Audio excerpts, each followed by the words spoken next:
नमः सिद्धेभ्यः। जय श्री महावीराय नमः। जय श्री परम्पराचार्य गुरुवे नमः। जय श्री उमा स्वामी गुरुवे नमः। जय श्री शांति सागर गुरुवे नमः। जय श्री विद्यानंद गुरुवे नमः। मोक्ष मार्गस्य नेतारं भेतारं कर्म भूभृतां ज्ञातारं विश्वतत्त्वानां वन्दे तद्गुणलब्धये। मङ्गलं भगवान् वीरो मङ्गलं गौतमो गणी मङ्गलं कुन्दकुन्दार्यो जैन धर्मोस्तु मंगलम। तत्वाश्रुत परम मांगलिक ग्रंथ है आचार्य कुंद के पट्ट शिष्य आचार्य उमा स्वामी द्वारा यह विक्रम की प्रथम शताब्दी में लिखा गया सूत्रात्मक शैली है। 10 अध्यायों में विभाजित है। 7 तत्वों का वर्णन है। हम सभी लोग 9वां अध्याय जिसमें संबर निर्जरा की बात चल रही है। आचार्य भवन ने ध्यान बताया था कि ध्यान के माध्यम से भी कर्मों की निर्जरा हुआ करती है और ध्यान ही एकमात्र ऐसा कारण है जो आत्मा को परमात्मा बना सकता है। आज सूत्र के माध्यम से जो 28वां सूत्र है उसको पढ़ेंगे जिसमें ध्यान के भेद बताए होंगे कि ध्यान के कितने भेद होते हैं, कि ध्यान कितने प्रकार का होता है। तो आइए अपन सबसे पहले सूत्र नंबर 28वां है उसका उच्चारण करते हैं और इसके फिर अर्थ को भी समझते हैं। 9वें अध्याय का सूत्र नंबर 28वां। आर्त रौद्र धर्म्य शुक्लानि। आर्त रौद्र धर्म शुक्लानि। इस प्रकार से सूत्र है। आर्त रौद्र धर्म शुक्लानि। पहला आर्त, दूसरा रौद्र, तीसरा धर्म और चौथा शुक्ल। ये ध्यान के भेद हैं। यहाँ पर बहुवचन लगाया है, प्रथमा का बहुवचन, क्योंकि ये 4 हो गए ना इसलिए बहुवचन लगा दिया। आर्त ध्यान, रौद्र ध्यान, धर्म्य ध्यान और शुक्ल ध्यान। इस प्रकार से ध्यान के 4 भेद हैं। ध्यान 4 प्रकार के यहाँ ध्यान लिखे हुए हैं, ध्यान से देखिए। आर्त ध्यान, रौद्र ध्यान, धर्म ध्यान, शुक्ल ध्यान, ये 4 प्रकार के ध्यान हैं। और इन 4 प्रकार के ध्यान के भी 4 भेद होते हैं। 4 के भी 4 भेद होते हैं। जैसे अपन 4 कषाय पढ़ते थे ना, अनंत मंदी अप्रत्याख्यान प्रत्याख्यान संजलन, फिर 4 के भेद क्रोध मान माया लोभ। ऐसे यहाँ पर चारों ध्यान और चारों ध्यान के भी 4 भेद। आर्त ध्यान के 4 भेद कौन से लिखे हैं? अनिष्ट संयोगज, इष्ट वियोगज, वेदना और निदानज, निदान से उत्पन्न ध्यान। रौद्र ध्यान में हिंसानंदी, मृषानंदी, चौर्यानंदी और विषय संरक्षणार्थ नंदी ध्यान। धर्म ध्यान में आज्ञा विचय, अपाय विचय, विपाक विचय, संस्थान विचय। शुक्ल ध्यान में प्रतिकत्व वितर्क विचार, एकत्व वितर्क अविचार, सूक्ष्म क्रिया प्रतिपाती और विपरीत क्रिया निवर्तनी। इस प्रकार से यहाँ पर सबके 4 भेद हैं। इनके बारे में चर्चा आगे के सूत्रों में होगी जो स्वतंत्र सूत्र आएंगे। अभी आपको सिर्फ इतना ध्यान रखना है कि 4 प्रकार के ध्यान के भी 4 भेद हुआ करते हैं। संसार में एक भी ऐसा जीव नहीं है जो ध्यान ना करता हो। प्रत्येक जीव ध्यान करता है। बिना ध्यान के संसार में कोई भी जीव हो ही नहीं सकता है। आप उठोगे तो ध्यान से, बैठोगे तो ध्यान से, खाओगे तो ध्यान से, चलोगे तो ध्यान से, हर चीज में आपका ध्यान होता ही होता है। मात्र इतना है कि वो ध्यान कौन सा है, इस प्रकार का ध्यान रखना है। एक ध्यान है जो अशुभ है और एक ध्यान है जो शुभ है और एक ध्यान है जो शुद्ध है। तो इस प्रकार से अशुभ ध्यान, शुभ ध्यान और शुद्ध ध्यान, ये बात अपन को ध्यान रखना है। आर्त ध्यान और रौद्र ध्यान जो है ये अशुभ ध्यान है। धर्म ध्यान जो है वह शुभ ध्यान है। शुक्ल ध्यान जो है वह शुद्ध ध्यान है। तो हमें अशुभ ध्यान से हट करके शुभ ध्यान में लगना और शुभ ध्यान से फिर शुद्ध ध्यान में जाना, यह हमारा कार्य होना चाहिए। तो संसार में कोई भी जीव बिना ध्यान के रह नहीं सकता। एक इंद्रिय जीव है वो भी ध्यान कर रहा है, दो इंद्रिय जीव है वो भी ध्यान कर रहा है, चार इंद्रिय जीव है वो भी ध्यान कर रहा है, और पांच इंद्रिय जीव है वो भी ध्यान कर रहा है। देव गति का जीव है तो वो भी ध्यान कर रहा है, नरक गति का जीव है तो वो भी ध्यान कर रहा है, मनुष्य गति का जीव है तो वो भी ध्यान कर रहा है, और त्रियंच गति का जीव है तो वो भी ध्यान कर रहा है। मतलब बिना ध्यान के कोई संसार में प्राणी नहीं है, एक भी जीव नहीं है, ऐसा भगवान महावीर स्वामी ने कहा है। अंतर इतना है कि एक व्यक्ति जो है वो अशुभ ध्यान कर रहा है, एक शुभ कर रहा है और एक शुद्ध कर रहा है, ठीक है ना। अब देखिए आचार्यों ने, जैसे ज्ञानार्णव ग्रंथ में आचार्य भगवान ने ध्यान के दो भेद किए, प्रशस्त ध्यान और अप्रशस्त ध्यान। और आचार्य भगवान ने तत्व अनुशासन में भी दो प्रकार के ध्यान कहे, एक निश्चय ध्यान और एक व्यवहार ध्यान। आइए इन ध्यानों के बारे में थोड़ा समझते हैं कि निश्चय ध्यान क्या है। निश्चय ध्यान जहाँ पर निरालंबन होता है, जहाँ किसी प्रकार का स्वावलंबन नहीं होता है, आत्मा का जो ध्यान होता है वह निश्चय ध्यान होता है, जहाँ पर पंच परमेष्टि का भी अवलंबन नहीं होता है, अपने आत्मा में ही स्थित होकर के जो ध्यान किया जाता है वह ध्यान जो है व्यवहार ध्यान नहीं, निश्चय ध्यान कहलाता है। और जहाँ पर अवलंबन लिया जाता है, पंच परमेष्टि आदि का अवलंबन लिया जाता है, उसे जो है व्यवहार ध्यान कहा जाता है। मतलब जहाँ पर अभिन्न है वह निश्चय ध्यान है, जहाँ पर हम भिन्न है भेदात्मक रूप से ध्यान जो है वह व्यवहार ध्यान होता है। प्रारंभ काल में हमको व्यवहार ध्यान की ही आवश्यकता पड़ती है। हम अरहंत, सिद्ध, आचार्य, उपाध्याय, साधु, देव, शास्त्र, गुरु, शुभ, आयतन, इस प्रकार का हम लोग जो है अवलंबन लेते हैं, वो ध्यान कहलाता है।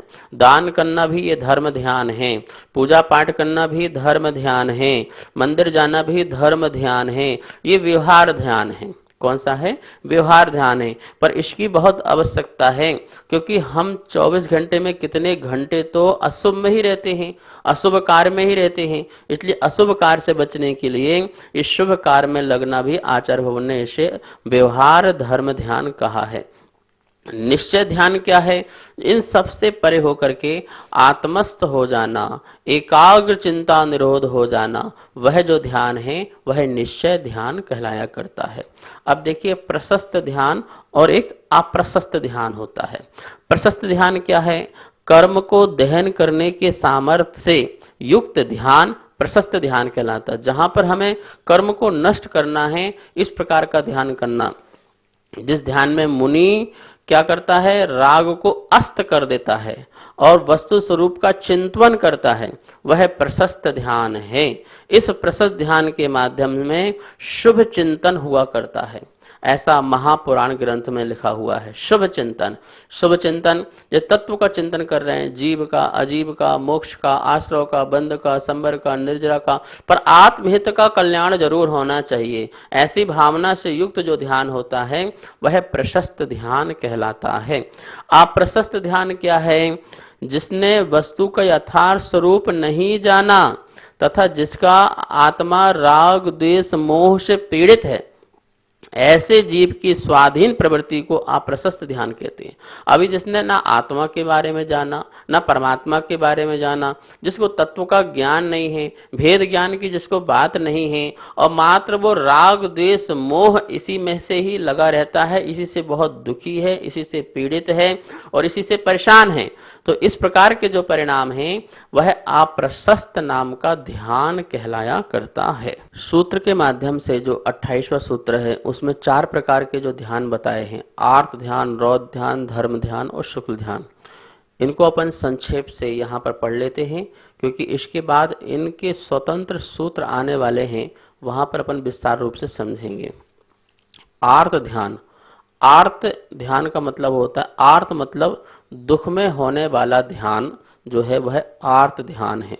जहां पर व्यक्ति दुखी होता है, दुख में रहता है, दुख रूप ही रहता है, उसे आर्त ध्यान कहते हैं। ये आर्त जो शब्द है रित या अर्ति शब्द से बना हुआ है, जिसका अर्थ होता है दुख या पीड़ा। तो दुख में या पीड़ा काल में जो ध्यान होता है वह आर्त ध्यान हुआ करता है। तो इस प्रकार के आर्त ध्यान से व्यक्ति जो है त्रियंच आदि पर्यायों को प्राप्त करता है। दुखी रहेगा तो परिणाम खराब रहेंगे। तो उस समय यदि यह ध्यान करता है तो निश्चित ही इसकी जो गति है वह त्रियंच गति आदि को प्राप्त करता है।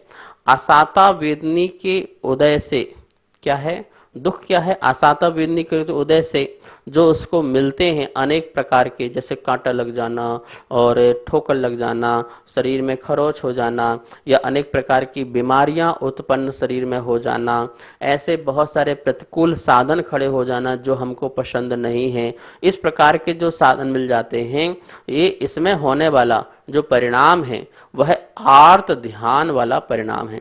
इस परिणाम को इनको लेकर के जब दुखी होते हैं, जैसे शरीर में बीमारी आ गई उसको लेकर दुखी हैं और उससे पीड़ा से हम परेशान हैं, तो वो कौन सा ध्यान कहलाएगा? आचार्यों ने कहा वह आर्त ध्यान है। आर्त ध्यान 4 प्रकार के होते हैं, जिसको आगे सूत्र में आचार्य वंश स्वयं कहेंगे, वहां पर उसकी चर्चा करेंगे। अभी तो अपन ये देखते हैं कि जो आर्त ध्यान है वो 2 प्रकार से होता है, बाह्य और अंतरंग। बाह्य आर्त ध्यान और आभ्यंतर आर्त ध्यान। बाह्य जो है आर्त ध्यान कैसा होता है, तो हमें कि पता करना है कि हम आर्त ध्यान में हैं तो हम उसको पता कर सकते हैं। कैसे? आचार्यों ने लक्षण लिखे हुए हैं महापुराण में। शोक करना, शोक करना, यदि आप शोक करते हैं तो वह आपका आर्त ध्यान कहलाएगा। रोना धोना, जो बहुत रोते धोते रहते हैं किसी भी बात को लेकर के, वो भी आर्त ध्यान ही है। खूब जोर से रोना, विषयों की इच्छा करना, जो विषय भोगों की इच्छा में लगे रहते हैं, मुझे ऐसा खाने मिल जाए, मुझे ऐसा सोने मिल जाए, मुझे इस प्रकार से देखने को मिल जाए, मुझे इस प्रकार से सुनने को मिल जाए, और इस प्रकार से पहनने ओढ़ने सजने सवरने रहने को मिल जाए। तो इस प्रकार से जो 5 इंद्रियों के विषयों की चिंता में लगे रहते हैं वो भी आर्त ध्यानी कहलाते हैं। किसी का तिरस्कार करना, अभिमान करना, ये भी आर्त ध्यानी है। यदि आप किसी का तिरस्कार करते हो तो नियम से आप आर्त ध्यानी हो, यदि आप अभिमान करते हो तो आप भी आर्त ध्यानी हो।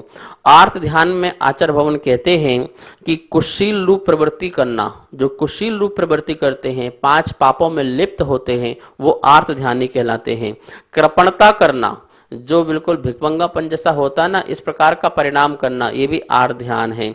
ब्याज लेकर के आजीविका आदि का पालन करना, अत्यंत लोभ करना, यह भी आर्त ध्यान है। जो व्यक्ति भय से भयभीत रहता है वह भी आर्त ध्यानी है। उद्वेग करना, जब देखो बहुत क्रोध करता रहता है, बहुत कषाय, बहुत गुस्सा करता रहता है, ये आर्त ध्यानी है।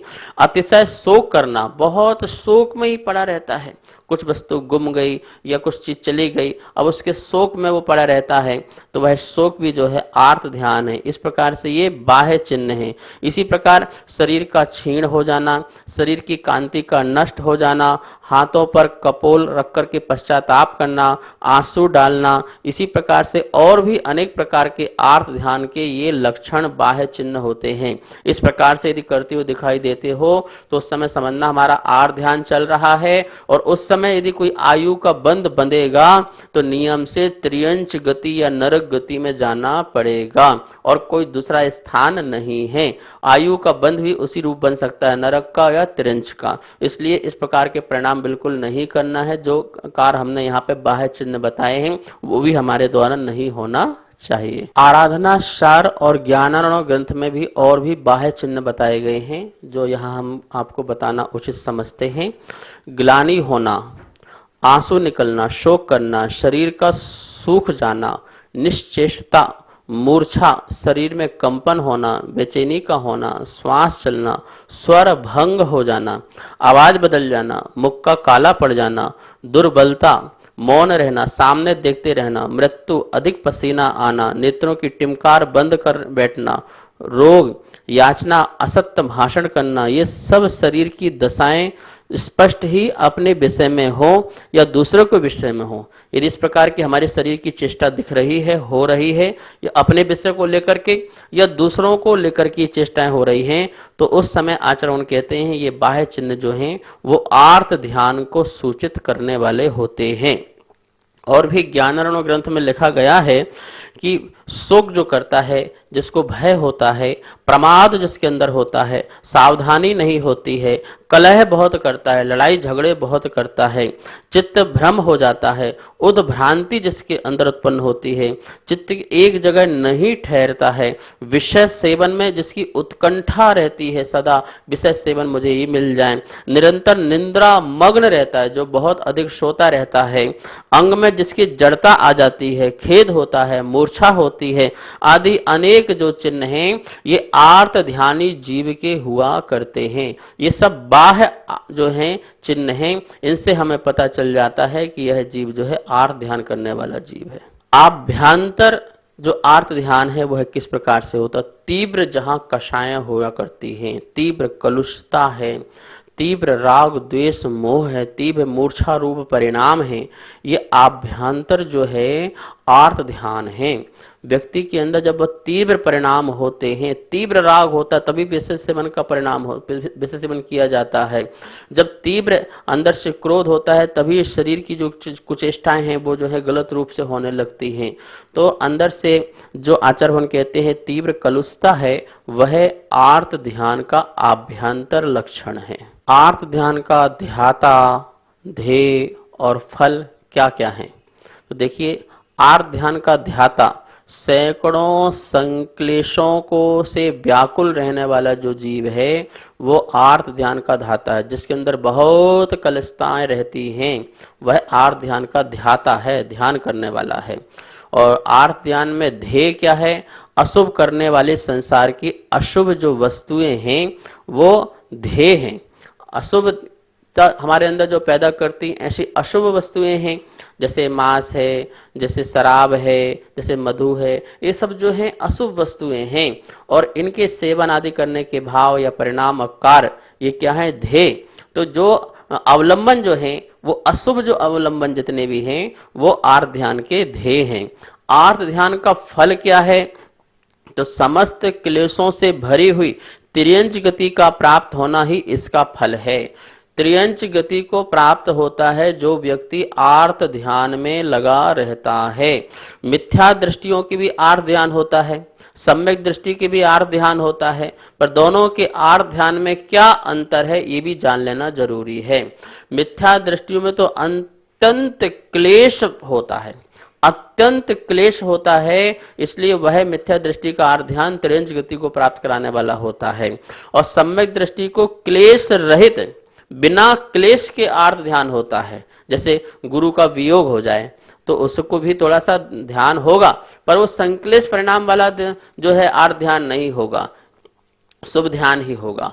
तो इस प्रकार से यहाँ पर आचार्य भगवान कहते हैं कि आर्त ध्यान सम्यक दृष्टि को भी होता है, पर उसका आर्त ध्यान जो है संक्लेश रहित होने के कारण वह दुर्गति का पात्र नहीं बन पाता है। और मिथ्या दृष्टि को जो आर्त ध्यान होता है वो संक्लेश सहित होता है, अत्यंत संक्लेश सहित होता है, इसलिए त्रियंच गति आदि का पात्र वो बन जाया करता है। आर्त ध्यान किसके होता है?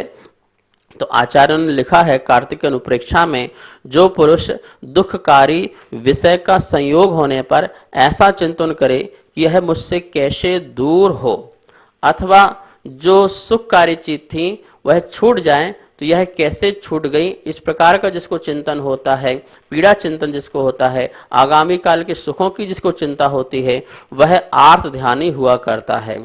आर्त ध्यान की सामग्री क्या है? तो आचार्य कहते हैं जो कृष्ण, नील और कापोत लेश्या है, यह जो लेश्या का जो भाव है यह आर्त ध्यान की सामग्री हुआ करती है। अंतर मुहूर्त इसका समय है होता है, मनुष्यों के बिना ही यत्न की यह उत्पन्न होता है। इसको आर्त ध्यान करने में किसी प्रकार का यत्न नहीं करना पड़ता है, ये तो आसाता का कर्म होता है और आदमी जो है उसमें बह जाता है और आर्त रूप परिणाम कर लेता है। ध्यान रखना, यत्न तो धर्म ध्यान के लिए करना पड़ता है, यत्न तो शुक्ल ध्यान के लिए करना पड़ता है। बहाव में बहने के लिए क्या यत्न करना पड़े? बहाव में तो सीधे बहा जाता है, कर्म का उदय आया और बहते गए। तो इस प्रकार से आर्त ध्यान में किसी प्रकार का यत्न नहीं करना पड़ता है। दुख आदि का होना ही इसका कारण है। दुख के लिए कोई यत्न किया जाता है? संकलेश के लिए कोई यत्न किया जाता है? नहीं किया जाता है। मंदिर जाने के लिए यत्न किया जाता है, शुभ परिणाम करने के लिए यत्न किया जाता है। अशुभ परिणाम करने के लिए कोई यत्न नहीं करना पड़ता है, वो तो निमित्त मिला और उसके अकॉर्डिंग उसमें ही बह जाया करता है। इस प्रकार से आर्त ध्यान की यह सामग्री हुई। आर्त ध्यान से कौन कौन से दोष उत्पन्न होते हैं, तो आचार्य भगवान ने लिखा है, यह आर्त ध्यान पहले के संस्कारों के निमित्त से के स्वभाव से उत्पन्न होता है। निंद है, समस्त दुखों की खानी है, समस्त पापों का कारण है। यह आर्त ध्यान अशुभ ध्यान है और समाधि, धर्म ध्यान, शुक्ल ध्यान को नाश करने वाला होता है। ये संयम का भी नाश करता है और ये धर्म ध्यान का भी नाश करता है, शुक्ल ध्यान भी नहीं होने देता है। अर्थात जो ज्ञानी महाज्ञानी पुरुष हैं, सम्यक ज्ञानी सम्यक दृष्टि हैं, वो इन समस्त प्रकार के आर्त ध्यानों को छोड़ करके धर्म ध्यान में ही अपने जीवन को लगाया करते हैं।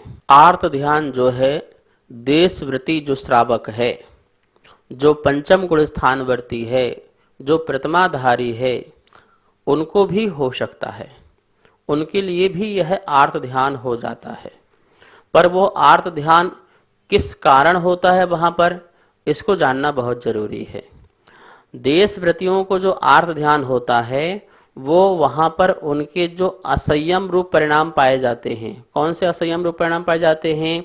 अभी उनका एक इंद्रिय आदि जो जीव हैं, एक इंद्रिय में जो पृथ्वी, जल, अग्नि, वायु, वनस्पति तत्संबंधी जो है असंयम का भाव है, क्योंकि अभी इनकी हिंसा का इनका त्याग नहीं है। अभी वो मन से, वचन से, काय से, कृत से, कार्य से, अनुमोदना से इस प्रकार की हिंसा के भागीदारी बन जाते हैं। अभी पूर्ण रूप से उनका जो है झूठ का त्याग नहीं है, पूर्ण रूप से चोरी का त्याग नहीं है, पूर्ण रूप से जो है परिग्रह का त्याग नहीं है, और स्वादार संतोष व्रत का पालन करते हैं, तो अभी स्त्री का भी त्याग नहीं है। तो कहने का मतलब है वो अभी कुछ अंश में असंयम हैं। संयमी तो हैं, कुछ अंश में संयम है, कुछ अंश में असंयम है, इसलिए उनको संयमा संयम भी कहते हैं, एक देश व्रति भी कहते हैं। तो जो उनका जो असंयत का जो परिणाम है, उस असंयत के परिणाम में उनको जो है आर्त ध्यान बन जाता है।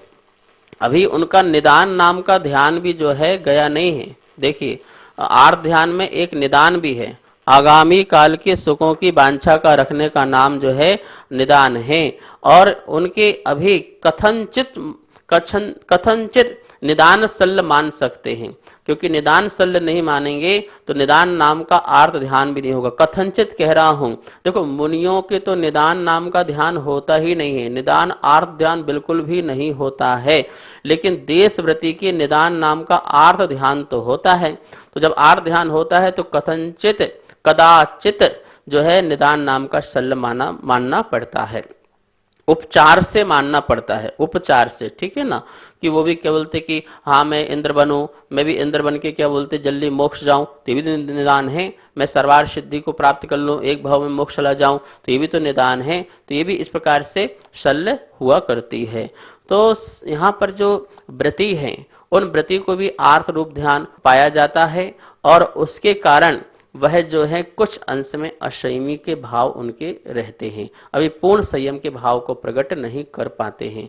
तो इस प्रकार से यहाँ पर अपन ने आर्त ध्यान का लक्षण देखा, आर्त ध्यान का स्वरूप देखा, और आर्त ध्यान का फल देखा। फल भी देख लिया। फल क्या देखा अपन ने? त्रियंच गति। पता है आपको त्रियंच गति में कितने दुख हैं, कितने कष्ट हैं, कितने पीड़ाएं हैं। ठंड पड़ती है तो ठंड के दुखों को सहन करना पड़ता है, गर्मी पड़ती है तो गर्मी के दुखों को सहन करना पड़ता है, भूखे रहते हैं, प्यासे रहते हैं, और भी अनेक न जाने कितने दुख हैं उनके। आचार्य भगवान कहते हैं करोड़ों जिह्वाओं के माध्यम से भी हम ऐसे त्रियंचों के दुखों का व्याख्यान नहीं कर सकते हैं। आप जो है पंडित दौलत राम की छैडाला जो है उसको पढ़ें, उसमें देखें क्या क्या दुख लिखे हैं त्रियंच गतियों के। कभी बलवान हुआ, कभी बलहीन हुआ, इस प्रकार से दोनों प्रकार से ही हमारा नुकसान ही हुआ है वहां पर। और ऐसे हम कितने बार त्रियंच पर्याय में जाकर के दुखों को उठा चुके हैं। यदि निगोद बन गए तो एक श्वास में 18 बार जन्म और मरण। जन्म मरण का कितना कष्ट होता है। कोई व्यक्ति मरना थोड़ी चाहता है, पर वो वहां पर हर क्षण में मरण हो रहा है और जन्म के कितने कष्ट होते हैं, बहुत पीड़ा होती है। तो इस प्रकार से यहाँ पर आचार्य कह रहे हैं कि आर्त ध्यान का फल जो त्रियंच गति है और हमें त्रियंच गति प्राप्त नहीं करनी है, तो इस प्रकार के आर्त ध्यान बिल्कुल भी हमको छोड़ देना चाहिए, क्योंकि ये आर्त ध्यान जो है हमें धर्म ध्यान नहीं करने देता है। ये आर्त ध्यान के कारण ही हम जो है और उच्च कोटि के संयम को प्रकट नहीं कर पाते हैं। व्यक्ति लोग छोटी छोटी बातों को लेकर के शोक में बैठे रहते हैं, शोकाकुल रहते हैं, दुखी रहते हैं, अथवा भयभीत पना उनके अंदर बना रहता है। प्रमाद, अत्यंत प्रमाद जो बना रहता है, वह अत्यंत तीव्र प्रमाद भी जो है इस जीव के लिए आर्त ध्यान का कारण बना रहता है। हम सतर्क रहें, हम सजग रहें, हम सम्यक पुरुषार्थ करें, देव शास्त्र गुरु के चरणों में जुड़े रहें, उनके सन्निधि में रहें, उनके सानिध्य में रहें, उनके सन्निकट रहें। जितने उनके पास में रहेंगे हमारा आर्त ध्यान दूर होगा। महानुभाव सत्संगति करने से आर्त ध्यान दूर हो जाता है। जो व्यक्ति गुरुओं की बहुत संगति करते हैं उनका आर्त ध्यान नष्ट हो जाता है, वहां पर धर्म ध्यान प्रारंभ हो जाता है। तत्व की बात, तत्व की चर्चा और गुरु के सानिध्य में रह करके तपस्या के भाव, वैराग्य भाव, ज्ञान की वृद्धि, अनेक कारण मिल जाते हैं। इसलिए हमें सत्संगति ढूंढना चाहिए। जितनी आप अच्छी संगति करोगे, सज्जन पुरुषों की, साधु पुरुषों की संगति करोगे, उतने ही हमारे आर्त ध्यान क्या हो जाएंगे, दूर हो जाएंगे। संसार शरीर भोगों से निवृत्ति होने के लिए तत्व का चिंतन होना बहुत जरूरी है, तत्व का निर्णय होना बहुत जरूरी है, भेद ज्ञान होना बहुत जरूरी है। इसके बल से हमारा आर्त ध्यान जो है बिल्कुल छूट सकता है। जब तक हमारे जीवन में आर्त ध्यान बना रहेगा तब तक ये निश्चित मान करके चलना, हमारी मोक्ष की प्राप्ति कभी भी नहीं हो सकती है। हमारे कर्मों की निर्जरा जो है वो कभी भी नहीं हो सकती है। संबर निर्जरा आर्त रौद्र ध्यान के अभाव में ही होता है। ये दो प्रकार के जो ध्यान हैं ये कभी भी संबर और ये कभी भी निर्जरा नहीं होने देते हैं। इसलिए हम सबको बहुत अथक प्रयास पुरुषार्थ करना चाहिए कि आर्त ध्यान छोड़ करके धर्म ध्यान में हम लगें। अब आगे रौद्र ध्यान का लक्षण, उसके बाह्य चिन्ह, अभ्यंतर चिन्ह की चर्चा कल करेंगे।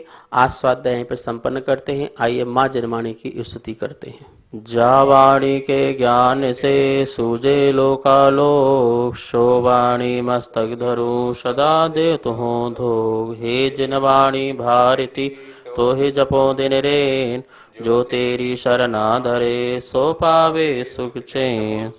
आशीर्वाद। सभी को सादर जय जिनेन्द्र। पूज्य गुरुदेव के मुखारबिंद से नित्य आप तत्वार्थ सूत्र का स्वाध्याय कर रहे हैं, जो कि पारस चैनल के माध्यम से पूरे देश में प्रसारित किया जा रहा है। आप सभी के परम सहयोग से तत्वार्थ सूत्र के 7वें अध्याय तक की पुस्तक छपकर आ चुकी हैं। अब 8वें और 9वें अध्याय की पुस्तक छपने जानी है। तो आप भी अगर इस पुस्तक को छपाने में अपना सहयोग प्रदान करना चाहते हैं तो हमारे नीचे दिए गए नंबर पर संपर्क करें और शास्त्र छपवाकर पुण्य अर्जन करें। जय जिनेन्द्र।